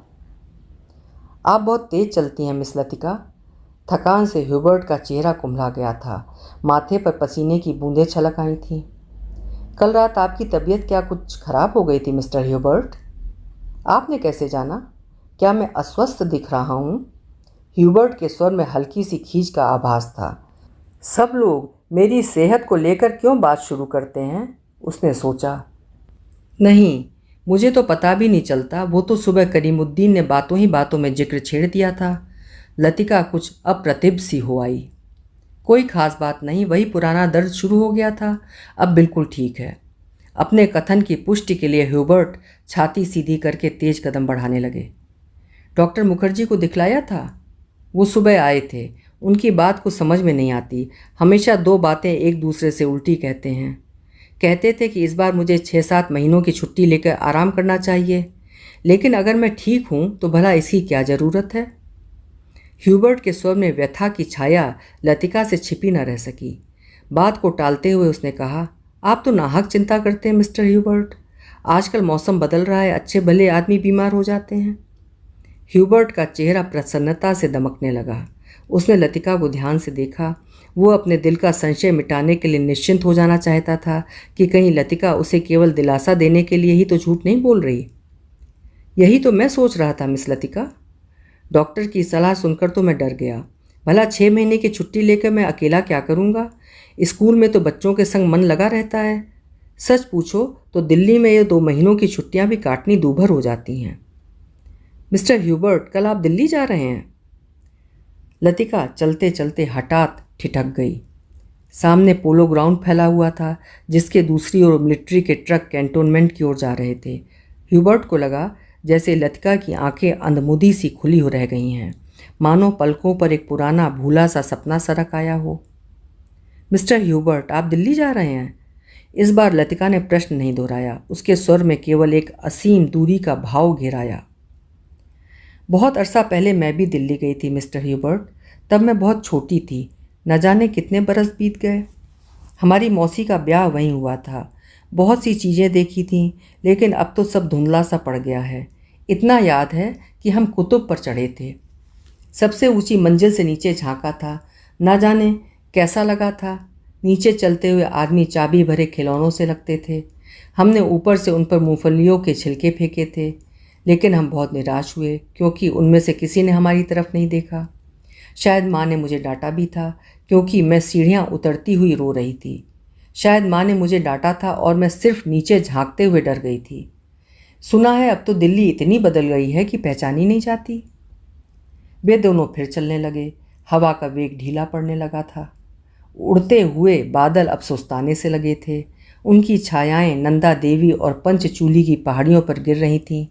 स्कूल के पास पहुंचते पहुंचते चीड़ के पेड़ पीछे छूट गए। कहीं कहीं खुबानी के पेड़ों के आसपास बुरुंस के लाल फूल धूप में चमक जाते थे। स्कूल तक आने में उन्होंने पोलो ग्राउंड का लंबा चक्कर लगा लिया था। मिस लतिका, आप छुट्टियों में कहीं जाती क्यों नहीं? सर्दियों में तो यहाँ सब कुछ वीरान हो जाता होगा। अब मुझे यहाँ अच्छा लगता है, लतिका ने कहा।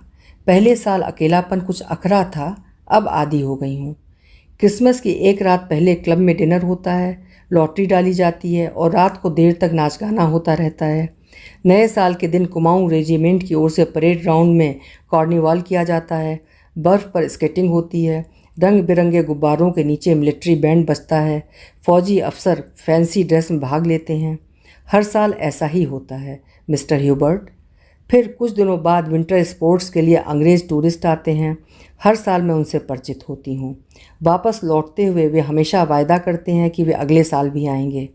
मैं जानती हूँ कि वे नहीं आएंगे, वे भी जानते हैं कि वे नहीं आएंगे, फिर भी हमारी दोस्ती में कोई अंतर नहीं पड़ता। फिर कुछ दिनों बाद पहाड़ों पर बर्फ़ पिघलने लगती है। छुट्टियाँ ख़त्म होने लगती हैं।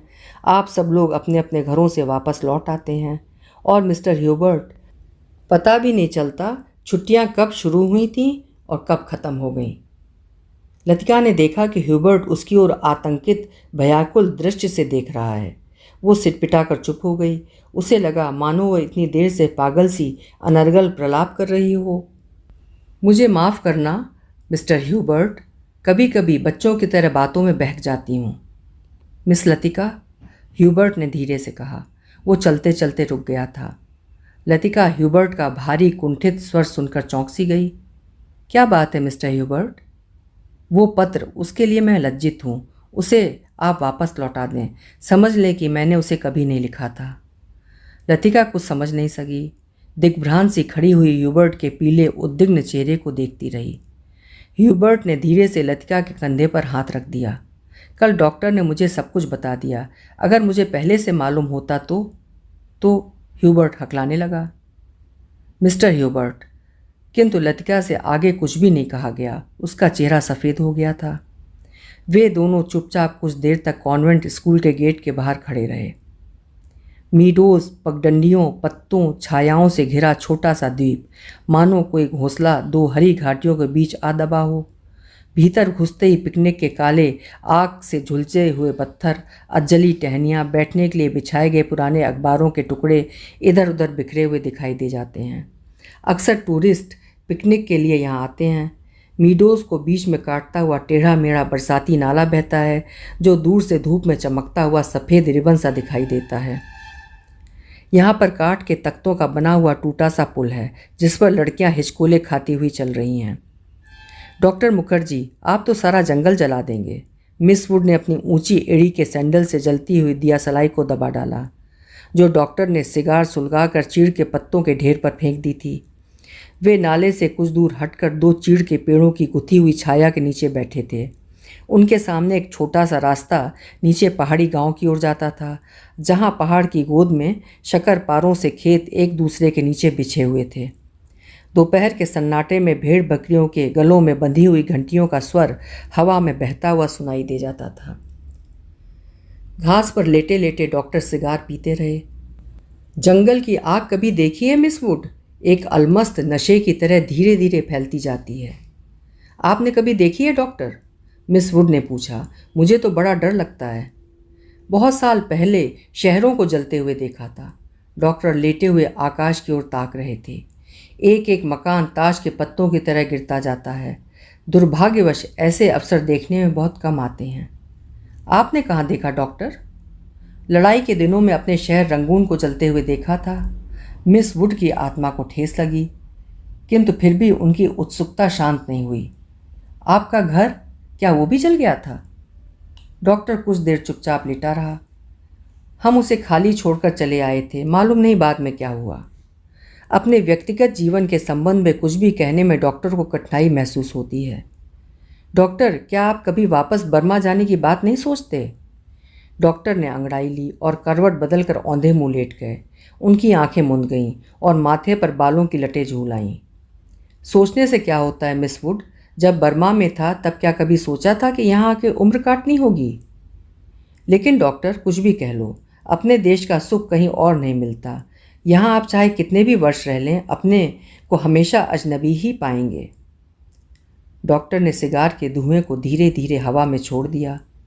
दरअसल अजनबी तो मैं वहाँ भी समझा जाऊँगा मिस वुड। इतने वर्षों बाद वहाँ मुझे कौन पहचानेगा? इस उम्र में नए सिरे से रिश्ते जोड़ना काफ़ी सिरदर्दी का काम है। कम से कम मेरे वश की बात तो नहीं है।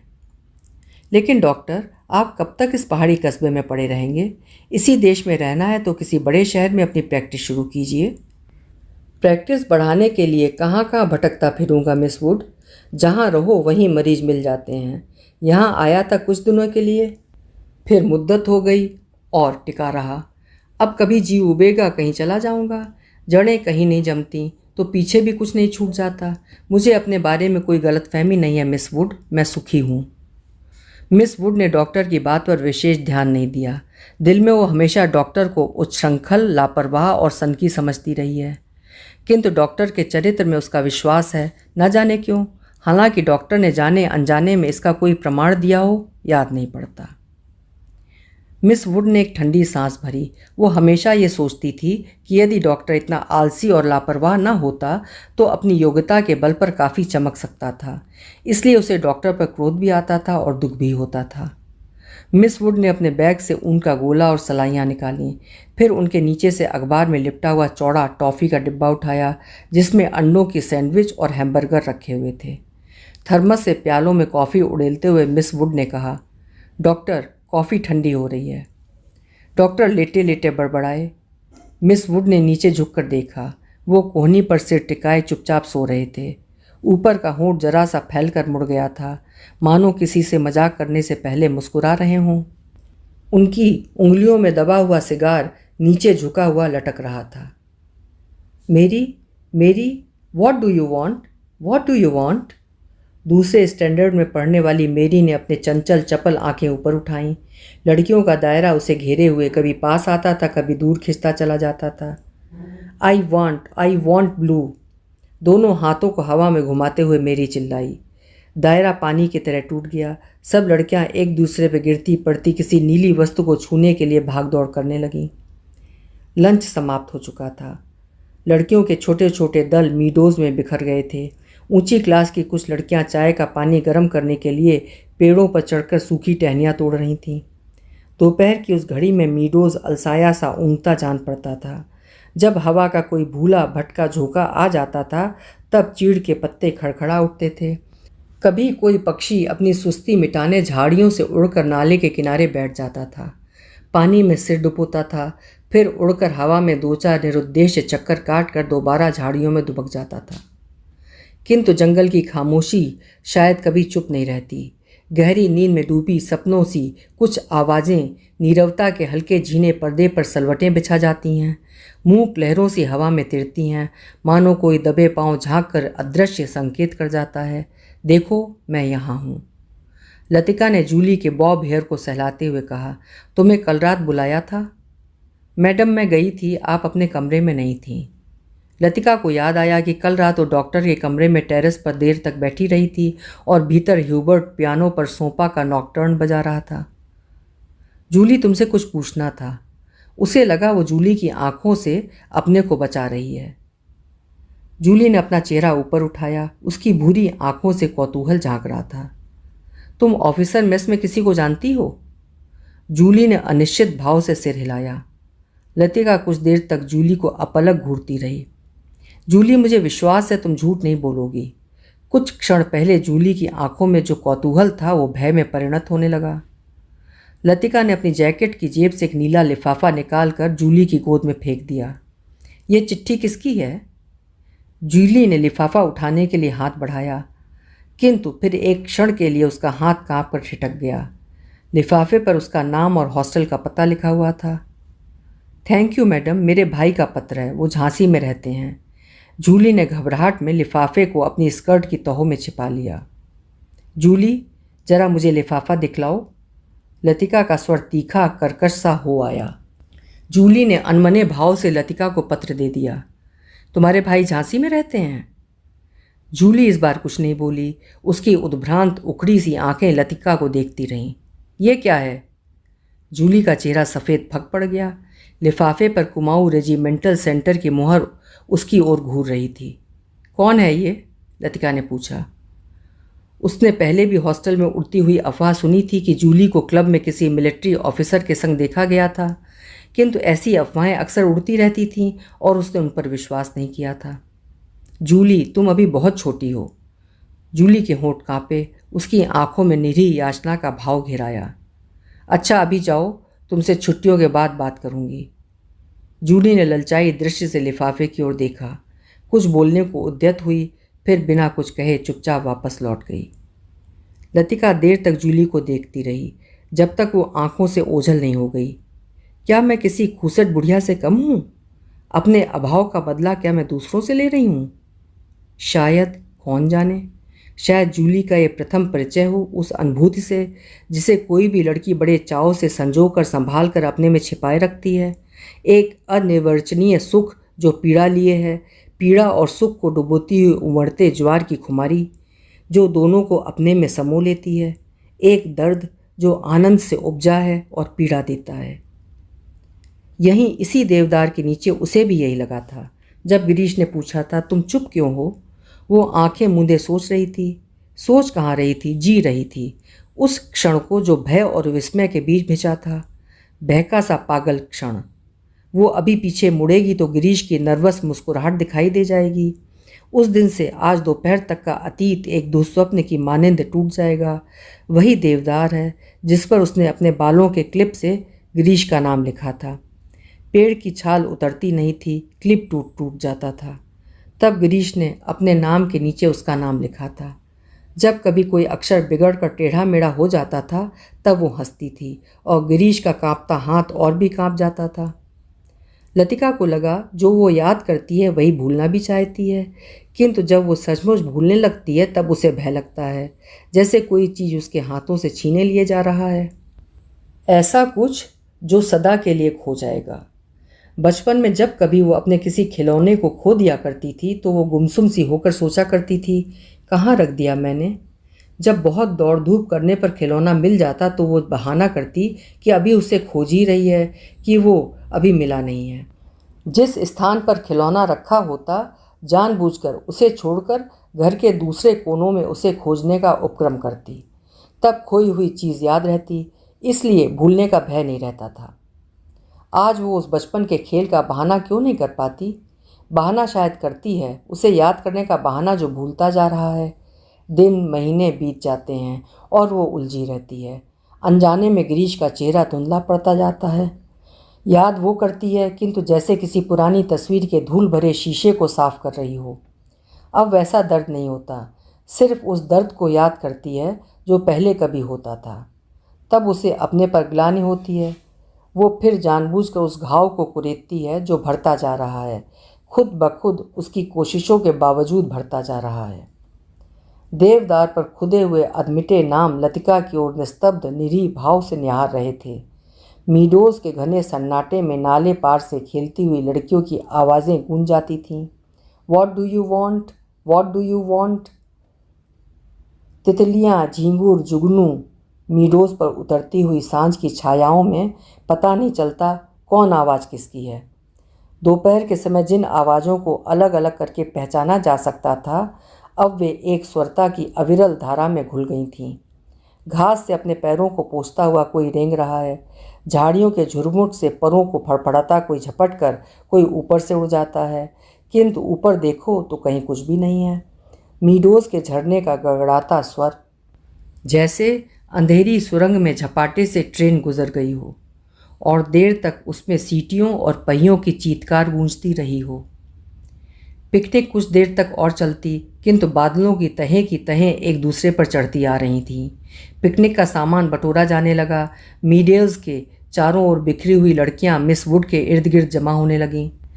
अपने संग वे अजीबो गरीब चीज़ें बटोर लाई थीं। कोई किसी पक्षी के टूटे पंख को बालों में लगाए हुए थी, किसी ने पेड़ की टहनी को चाकू से छीलकर छोटी सी बेंत बना ली थी। ऊंची क्लास की कुछ लड़कियों ने अपने अपने रुमालों में नाले से पकड़ी हुई छोटी छोटी बालिश भर की मछलियों को दबा रखा था, जिन्हें मिस वुड से छिपाकर वे एक दूसरे को दिखा रही थीं। मिस वुड लड़कियों की टोली के संग आगे निकल आईं। मीडोज से पक्की सड़क तक 3-4 फरलांग की चढ़ाई थी। लतिका हाँफने लगी। डॉक्टर मुखर्जी, जो सबसे पीछे आ रहे थे, लतिका के पास पहुंचकर ठिठक गए। डॉक्टर ने दोनों घुटनों को जमीन पर टेकते हुए सिर झुकाकर एलिजाबेथ यूगीन अंग्रेजी में कहा, मैडम, आप इतना परेशान क्यों नज़र आ रही हैं? डॉक्टर की नाटकीय मुद्रा को देखकर लतिका के होठों पर थकी सी ढीली ढाली मुस्कुराहट बिखर गई। प्यास के मारे गला सूख रहा है और ये चढ़ाई है कि ख़त्म होने में नहीं आती। डॉक्टर ने अपने कंधे पर लटकती हुई थर्मस उतारकर लतिका के हाथों में देते हुए कहा, थोड़ी सी कॉफ़ी बची है, शायद कुछ मदद कर सके। पिकनिक में आप कहाँ रह गए डॉक्टर? कहीं दिखाई नहीं दिए। दोपहर भर सोता रहा मिस वुड के संग। मेरा मतलब है, मिस वुड पास बैठी थीं। मुझे लगता है मिस वुड मुझसे मोहब्बत करती हैं। कोई भी मजाक करते हुए डॉक्टर अपनी मूँछों के कोनों को चबाने लगते हैं। क्या कहती थीं? लतिका ने थर्मस से कॉफ़ी को मुंह में उड़ेल लिया। शायद कुछ कहती, लेकिन बदकिस्मती से बीच में ही मुझे नींद आ गई। मेरी ज़िंदगी के कुछ खूबसूरत प्रेम प्रसंग कमबख्त इस नींद के कारण अधूरे रह गए हैं। और इस दौरान जब वे दोनों बातें कर रहे थे, उनके पीछे मीडोज और मोटर रोड के संग चढ़ती हुई चीड़ और बांस के वृक्षों की कतार सांझ के घिरते अंधेरे में डूबने लगी। मानो प्रार्थना करते हुए उन्होंने चुपचाप अपने सिर नीचे झुका लिए हों। इन्हीं पेड़ों के ऊपर बादलों में गिरजे का क्रॉस कहीं उलझा पड़ा था। उनके नीचे पहाड़ की ढलान पर बिछे हुए खेत भागती हुई गिलहरियों से लग रहे थे, जो किसी की टोह में स्तब्ध ठिठक गई हों। डॉक्टर, मिस ह्यूबर्ट पिकनिक पर नहीं आए? डॉक्टर मुखर्जी टॉर्च जलाकर लतिका के आगे आगे चल रहे थे। मैंने उन्हें मना कर दिया था। किस लिए? अंधेरे में पैरों के नीचे दबे हुए पत्तों की चरमराहट के अतिरिक्त कुछ सुनाई नहीं देता था। डॉक्टर मुखर्जी ने धीरे से खांसा। पिछले कुछ दिनों से मुझे संदेह होता जा रहा है कि ह्यूबर्ट की छाती का दर्द शायद मामूली दर्द नहीं है। डॉक्टर थोड़ा सा हंसे, जैसे उन्हें अपनी ये गंभीरता अरुचिकर लग रही हो। डॉक्टर ने प्रतीक्षा की, शायद लतिका कुछ कहेगी, किंतु लतिका चुपचाप उनके पीछे चल रही थी। ये मेरा महज शक है, शायद मैं बिल्कुल गलत हूँ, किंतु फिर भी ये बेहतर होगा कि वो अपने फेफड़े का एक्सरे करा लें। इससे कम से कम कोई भ्रम तो नहीं रहेगा। आपने मिस्टर ह्यूबर्ट से इस बारे में कुछ कहा? अभी तक तो कुछ नहीं कहा। ह्यूबर्ट जरा सी बात पर चिंतित हो उठता है, इसलिए कभी साहस नहीं हो पाता। डॉक्टर को लगा उसके पीछे आते हुए लतिका के पैरों का स्वर सहसा बंद हो गया है। उन्होंने पीछे मुड़कर देखा। लतिका बीच सड़क पर अंधेरे में छाया सी चुपचाप निश्चल खड़ी है। डॉक्टर, लतिका का स्वर भर्राया हुआ था। क्या बात है मिस लतिका, आप रुक क्यों गईं? डॉक्टर, क्या मिस्टर ह्यूबर्ट? डॉक्टर ने अपनी टॉर्च की मध्यम रोशनी लतिका पर उठा दी। उन्होंने देखा, लतिका का चेहरा एकदम पीला पड़ गया है। वो रह रह कर पत्ते सी कांप जाती है। मिस लतिका, क्या बात है? आप तो बहुत डरी सी जान पड़ती हैं। कुछ नहीं डॉक्टर, मुझे कुछ याद आ गया था। वे दोनों फिर चलने लगे। कुछ दूर जाने पर उनकी आंखें ऊपर उठ गईं। पक्षियों का एक बेड़ा धूमिल आकाश में त्रिकोण बनाता हुआ पहाड़ों की गोद से उनकी ओर आ रहा था। लतिका और डॉक्टर सिर उठाकर पक्षियों को देखते रहे। लतिका को याद आया, हर साल सर्दी की छुट्टियों से पहले ये परिंदे मैदानों की ओर उड़ते हैं। कुछ दिनों के लिए बीच के इस पहाड़ी स्टेशन पर बसेरा करते हैं, प्रतीक्षा करते हैं बर्फ़ के दिनों की, जब वे नीचे अजनबी अनजान देशों में उड़ जाएंगे। क्या वे सब भी प्रतीक्षा कर रहे हैं? वो, डॉक्टर मुखर्जी, मिस्टर ह्यूबर्ट, लेकिन कहाँ के लिए? हम कहाँ जाएंगे? किंतु उसका कोई उत्तर नहीं मिला। सिर्फ उस अंधेरे में मीडोज के झड़ने का भुतैला स्वर और चीड़ के पत्तों की सरसराहट के अतिरिक्त कुछ सुनाई नहीं देता था। लतिका हड़बड़ा कर चौंक गई। अपनी छड़ी पर झुके हुए डॉक्टर धीरे धीरे सीटी बजा रहे थे। मिस लतिका, जल्दी कीजिए, बारिश शुरू होने वाली है। हॉस्टल पहुंचने तक बिजली चमकने लगी थी, किंतु उस रात बारिश देर तक नहीं हुई। बादल बरसने भी नहीं पाते थे कि हवा के थपेड़ों से ढकेल दिए जाते थे।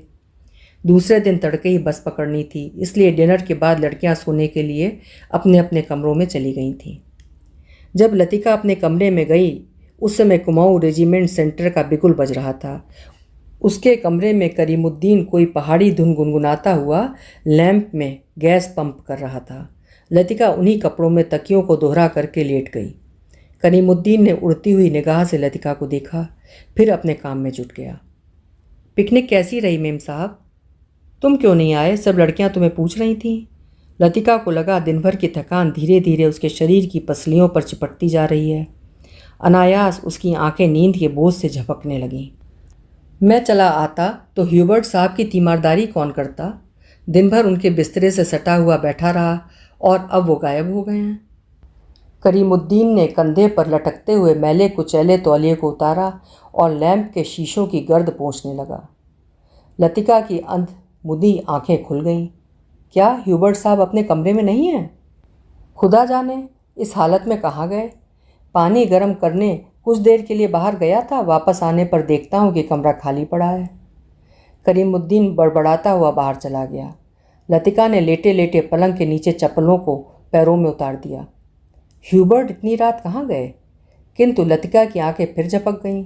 दिन भर की थकान ने सब परेशानियों प्रश्नों पर कुंजी लगा दी थी। जैसे दिन भर आंख मिचौनी खेलते हुए उसने अपने कमरे में दैया को छू लिया था। अब वो सुरक्षित थी। कमरे की चार दीवारी के भीतर उसे कोई नहीं पकड़ सकता। दिन के उजाले में वो गवाह थी, मुजरिम थी। हर चीज़ का उससे तकाजा था। अब इस अकेलेपन में कोई गिला नहीं, कोई उल्हाना नहीं, सब खींचतान खत्म हो गई है।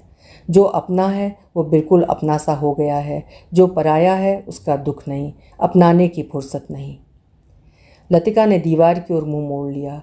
लैंप के फीके आलोक में हवा में कांपते पर्दों की छायाएं हिल रही थीं। बिजली कड़कने से खिड़कियों के शीशे चमक जाते थे, दरवाजे चटकने लगते थे, जैसे कोई बाहर से धीमे धीमे खटखटा रहा हो। कॉरिडोर से अपने अपने कमरों में जाती हुई लड़कियों की हंसी, बातों के कुछ शब्द, फिर सब शांत हो गया। किंतु फिर भी देर तक कच्ची नींद में वो लैंप का धीमा सा सी सी का स्वर सुनती रही। कब स्वर भी मौन होकर मूक हो गया, उसे पता ही न चला। कुछ देर बाद उसको लगा सीढ़ियों से कुछ दबी आवाज़ें ऊपर आ रही हैं। बीच बीच में कोई चिल्ला उठता है और फिर सहसा आवाज़ें धीमी पड़ जाती हैं। मिस लतिका, जरा अपना लैंप ले आइए। कॉरिडोर के जीने से डॉक्टर मुखर्जी की आवाज़ आई थी। कॉरिडोर में अंधेरा था। वो 3-4 सीढ़ियाँ नीचे उतरी, लैंप नीचे किया। सीढ़ियों से सटे जंगले पर ह्यूबर्ट ने अपना सिर रखा हुआ था। उसकी एक बाँह जंगले के नीचे लटक रही थी और दूसरी डॉक्टर के कंधे पर झूल रही थी, जिसे डॉक्टर ने अपने हाथों में जकड़ रखा था। मिस लतिका, लैंप जरा और नीचे झुका दीजिए। Hubert, Hubert! डॉक्टर ने ह्यूबर्ट को सहारा देकर ऊपर खींचा। ह्यूबर्ट ने अपना चेहरा ऊपर किया। विस्की की तेज बू का झोंका लतिका के सारे शरीर को झिंझोड़ गया। ह्यूबर्ट की आंखों में सुर्ख डोरे खिंचाए थे। कमीज का कॉलर उल्टा हो गया था और टाई की गांठ ढीली होकर नीचे खिसक आई थी। लतिका ने कांपते हाथों से लैंप सीढ़ियों पर रख दिया और खुद दीवार के सहारे खड़ी हो गई। उसका सिर चकराने लगा था। In the back lane of the city there is a girl who loves me. Hubert हिचकियों के बीच गुनगुना उठता था। Hubert, please please Hubert! Doctor ने ह्यूबर्ट के लड़खड़ाते शरीर को अपनी मजबूत गिरफ्त में पकड़ लिया। मिस लतिका, आप लैंप लेकर आगे चलिए। लतिका ने लैंप उठाया। दीवार पर उन तीनों की छायाएं डगमगाने लगीं। In the back lane of the city there is a girl who loves me. Hubert doctor Mukherjee के कंधे पर सिर टिकाए अंधेरी सीढ़ियों पर उल्टे सीधे पैर रखता हुआ चढ़ रहा था। डॉक्टर, हम कहाँ हैं? ह्यूबर्ट सहसा इतनी जोर से चिल्लाया कि उसकी फटती हुई आवाज़ सुनसान अंधेरे में कॉरिडोर की छत से टकराकर देर तक हवा में गूंजती रही। ह्यूबर्ट! डॉक्टर को एकदम ह्यूबर्ट पर गुस्सा आ गया। फिर अपने गुस्से पर ही उन्हें खींच सी हो आई और वो ह्यूबर्ट की पीठ थपथपाने लगे। कुछ बात नहीं है ह्यूबर्ट डियर, तुम सिर्फ थक गए हो। ह्यूबर्ट ने अपनी आंखें डॉक्टर पर गड़ा दी। उनमें एक भयभीत बच्चे की सी कातरता झलक रही थी, मानो डॉक्टर के चेहरे से वो किसी प्रश्न का उत्तर पा लेना चाहता हो। ह्यूबर्ट के कमरे में पहुंचकर डॉक्टर ने उसे बिस्तर पर लिटा दिया। ह्यूबर्ट ने बिना किसी विरोध के चुपचाप अपने जूते मोजे उन्हें उतारने दिए। जब डॉक्टर ह्यूबर्ट की टाई उतारने लगे, ह्यूबर्ट अपनी कोहनी के सहारे उठा। कुछ देर तक डॉक्टर को आंखें फाड़ते हुए घूरता रहा, फिर धीरे से उनका हाथ पकड़ लिया। डॉक्टर, क्या मैं मर जाऊंगा? कैसी बात करते हो ह्यूबर्ट? डॉक्टर ने हाथ छुड़ाकर धीरे से ह्यूबर्ट का सिर तकिए पर टिका दिया। Good night Hubert. Good night doctor. Hubert ने करवट बदल ली। Good night mister Hubert, Latika का स्वर सिहर गया। किंतु ह्यूबर्ट ने कोई उत्तर नहीं दिया। करवट बदलते ही उसे नींद आ गई थी। कॉरिडोर में वापस आकर डॉक्टर मुखर्जी रेलिंग के सामने खड़े हो गए। हवा के तेज झोंकों से आकाश में फैले बादलों की परतें जब कभी गहरी हो जाती, तब उनके पीछे से चांदनी बुझती हुई आग के धुएं सी आसपास की पहाड़ियों पर फैल जाती थी। आपको मिस्टर ह्यूबर्ट कहाँ मिले? लतिका कॉरिडोर के दूसरे कोने में रेलिंग पर झुकी हुई थी। क्लब की बार में उन्हें देखा था। मैं ना पहुंचता तो ना जाने कब तक बैठे रहते। डॉक्टर मुखर्जी ने सिगरेट जलाई। उन्हें अभी 2-1 मरीजों के घर जाना था। कुछ देर तक उन्हें टाल देने के इरादे से वो कॉरिडोर में खड़े रहे। नीचे अपने क्वार्टर में बैठा हुआ करीमुद्दीन माउथ ऑर्गन पर कोई पुरानी फिल्मी धुन बजा रहा था। आज दिन भर बादल छाए रहे, लेकिन खुलकर बारिश नहीं हुई। क्रिसमस तक शायद मौसम ऐसा ही रहेगा।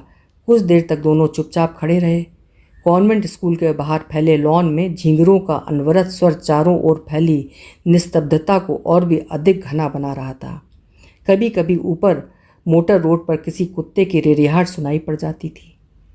डॉक्टर, कल रात आपने मिस्टर ह्यूबर्ट से कुछ कहा था मेरे बारे में?